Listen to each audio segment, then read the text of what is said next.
Today I'm going to talk about my 3 biggest mistakes as a real estate investor and entrepreneur. I want to tell you about my mistakes so that you can learn from them and you don't have to make them yourself. I always think it's a lot better when you can learn from someone else's mistakes than do them yourself, although sometimes they're just unavoidable. And if you're new to this channel, I actually do giveaways every single video.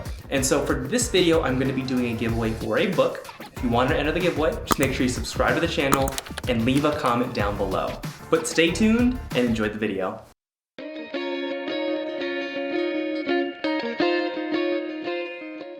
My first biggest mistake, and I think this is one of the biggest mistakes that a lot of entrepreneurs make, is that I was spread too thin. I was doing too many things at once and I wasn't focused on one thing, which is now pretty much what I'm doing. And I should have been that way from the start because it held back my progress a ton. So here's what kind of happened. There was a point in my life where I was doing like 4 different things. I was a W-2 banker, so I was like doing their accounting pretty much, like full-time, 40 hours a week.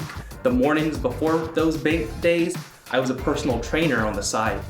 I was a real estate investor, so I was just starting. I was, looking for deals. And then I was a realtor, not a very good one. I didn't have that many clients at the time, but it was 4 things going on at once. It was way too much that I just wasn't top tier level. And I think that if you're an entrepreneur, you have to decide on one thing and then you go all in on that one thing. That was my biggest mistake as not only a real estate investor, but just as an entrepreneur in general.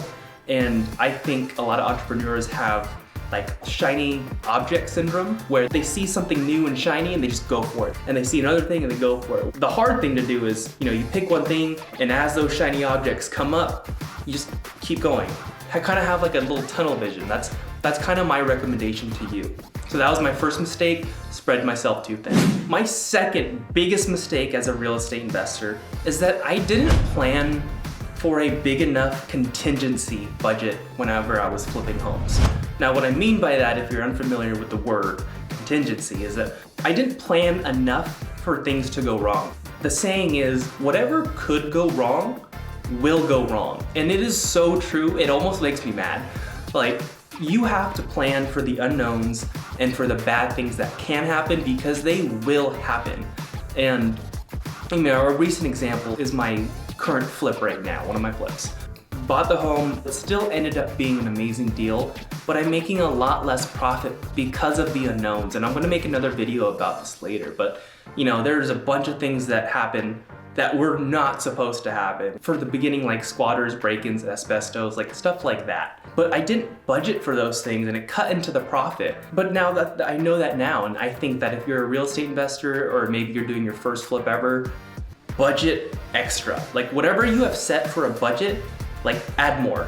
That's my recommendation for you, because that was one of my biggest mistakes, is I didn't budget enough for stuff to go bad. My third and last biggest mistake as a real estate investor, and probably as an entrepreneur as well, is that I wasn't consistent with my lead generation for the longest time. I'm talking over a year.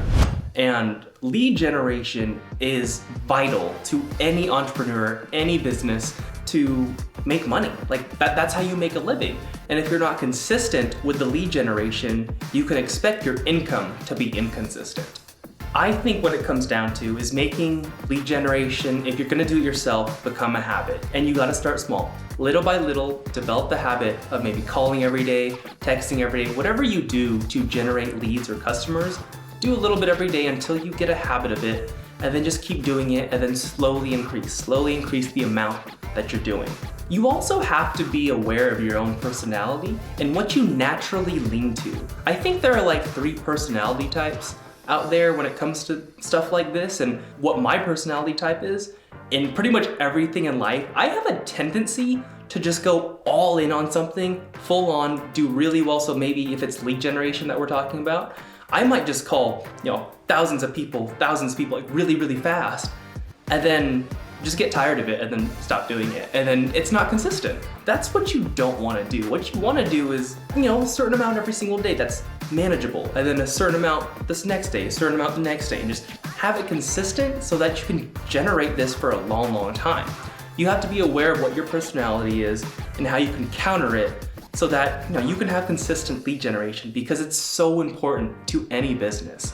But those were my 3 biggest mistakes as a real estate investor and as an entrepreneur so far. If you enjoyed this video, make sure to subscribe to the channel and leave a comment down below. I'll see you at the next one.